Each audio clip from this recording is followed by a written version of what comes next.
معلمتي. نعم. حرف الخاء معلمتي في ألم نخلقكم، ألم نخلقكم. أيوة نعم، لأن عندنا إدغام بين القاف والكاف. نعم حبيبي. ما به حرف الخاء؟ معلمتي إما أن يكون معه الشخير معلمتي، وأحيانا يكون مهموس جدا لا يظهر، تمام. ضعيف. طيب اقرأي كده. ألم. ألم ألم لا اقرأي. نخلقكم. اقرأي قراءة تلاوة. نعم. ألم نخلقكم من لا يا ماما، ده ماء. في إدغام، فيها إدغام، القاف ستكون كاملة كافا.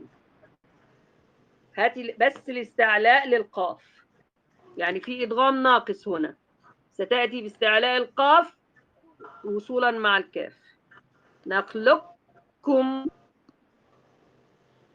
ألم نخلقكم. تمام. ما بها الخاء أنا مش شايفة فيها أي مشكلة. أحيانا معلمتي يعني تقول لي الأستاذة أنها فيها شخير، وأحيانا تقول لي أنك ضعفتها، فيها فيها ضعيفة لا الهمس تظهر. أكثر. فيها نعم. الهمس أكثر. فيها الهمس نعم، أكثر في هذه الكلمة ولا في كل الخاءات؟ يعني تقريبا في كل الخاءات معلمتي. طيب اقرأي قالوا لإخوانهم. قالوا لإخوانهم. انت بتقصري زمن ضبط الصفات فيها. طيب هل تعلمي مخرج الخاء من أين؟ من مم. من جذر اللسان والحنك اللحمي. نعم، من جذر اللسان اللي هو أدنى الحلق. نعم. تمام. فين بالضبط الخاء؟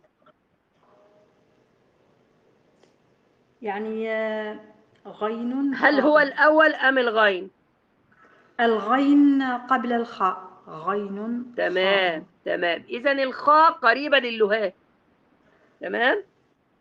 نعم. حاولي تعتمدي على هذا المخرج، ثم تأتي بهمس وخاء من نفس مخرج الخاء، والاستعلاء من مخرج القاف، لكي تأتي باستعلائها، لأنها مفخمة من حروف خصة ضغط قذ. صح؟ خاء. نعم. خاء. مم. خاء.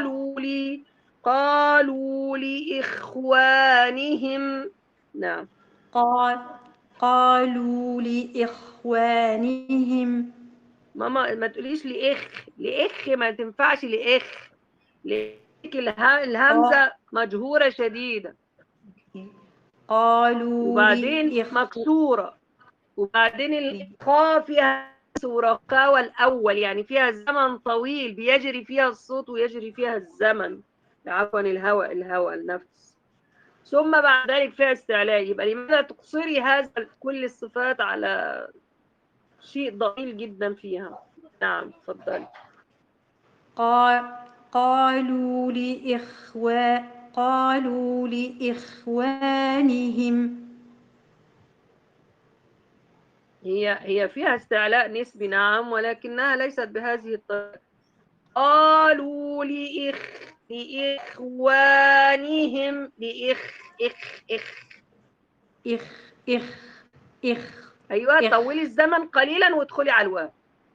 إخوة إخوة طيب انت إخوة. مشكلتك في الكسرة. الكسرة مشكلة عندك، لذلك انت بتاتي بالكسرة بإنزال الفك السفلي، فبتأثري على صوت الخاء، بتجعليها نعم فيها تفخيم نسبي، ولكن بتجعليها مرققة وليست فيها تفخيم نسبي. نعم معلمتي. طيب انت إخ مشكلتك انك لازم تتعلمي ضبط واتقان الحركات. يعني ايه ضبط نعم. واتمام الحركات؟ الحركات لها مخارج ولها آليات، فإن لم أضبط الحركات لن تنضبط معي الحروف نفسها. نعم فهمتيني؟ معلمتي. فلا نعم. بد أن تجاهدي نفسك في الوصول إلى إيه؟ ضبط إلى ضبط الحركات. المخارج الأول، مخرج الحرف أولا، عفوا مخرج الحركة أولا. نعم. فهمتيني يا ماما؟ نعم فهمتك معلمتي. يبقى حاولي تضبطي الأول مخارج الحركات، ثم بعد ذلك تضبطي مخارج الحروف. نعم معلمتي. نحن درسنا جميعنا مخارج الحروف، ولكننا لا نضبط أي حرف من مخرجه. لماذا؟ لأننا ما بنطبق التجويد النظري ولا العملي على قراءتنا. نحن نقرأ بالسماع وبالعضلات، إنما ما بنقرأش بما تعلمناه. تعلمنا صحيح. النظري شيء والتطبيق شيء مخالف تماما، أو بعيد تماما كل البعد عن التطبيق. فنجاهد ضبط مخارج الحركات ومخارج الحروف وصفاتها، ونعتمد على كل شيء درسناه نظري أن نطبقه عمليا إلى أن نقف على أرض صلبة، ثم بعد ذلك ندخل على علم الإتقان. تمام حبيبتي؟ تمام معلمتي إن شاء الله معلمتي. والله المستعان. حتى الخاء عندك، يعني إذا كنا نقول نخلقكم، برضه لابد أن نضبط الفتحة، مخرج الفتحة، نعم. لكي نضبط الخاء. هنا الخاء في نخلقكم الخاء ساكنة والنون مفتوحة، يبقى هتكون في درجة الثانية للتفخيم. نخلقكم. نخلقكم. لا، انت بتفخمي تفخيم خطأ. التفخيم فطري، مثل ما تنادي على ولد اسمه خالد. احنا بنقول له خالد خا، ولا بنقول له خالد. يبقى اقرأي الحروف المفخمة في القرآن كالحروف المفخمة في الفطرة. خالد. ايوه، اقرأي نخلقكم هكذا. نخلقكم. احسنت. ولكن خدي الخاء بفتحتها على التجويف الحلقي او على الداخل، حتى تكون اكثر قوة، ودرجة التفخيم تكون الدرجة الثانية. لا، انت بتفتحي بين الفكين. لماذا؟ فتح بين الفكين يضعف الاعتماد على الحرف او عدوي النطق على الحرف في مخرج الحرف، والصفات ايضا يضعفها. فلا بد ان تقربي بين الاضراس وبين الفكين. نخلقكم. لماذا لماذا نخلقكم. نا يا ماما، نا يا ماما، وليس نا. اولا النون ليس لها علاقة بالتفخيم. شيء تاني، الفتح بين الفكين ملوش علاقة بالفتحة. نا نا نا نا نا نا نا نا. ادخلي على الخاء. نخلقكم. احسنتي، برافو عليكي، هكذا يكون. احسستي بالفرق؟ نخلقكم. نعم معلمتي، جزاك الله كل خير. نخلقكم. ما تاخديش صوت المفتوحات ابدا على شفتيكي، ابدا ابدا، ولا المكسورات.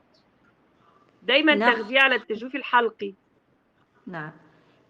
نخلقكم. ايوه، بس الخاء محتاجه همس ورخاوه قبل الاستعلاء. نخلقكم. احسنتي، بارك الله فيكي، وصلتي. وفيك بارك الرحمن معلمتي. يعني اهلا أعطي وسهلا. زمن لحرف الخاء. نعم، ولا بد ان تضبطي الحرف اللي ما قبله بصفاته او بمخرجه وصفاته وحركته. تمام ان شاء الله. تمام. ولا تفخميه ولا تفتحي بين الفكين. والله المستعان. اهلا وسهلا. الله كل خير معلمة. وإياك.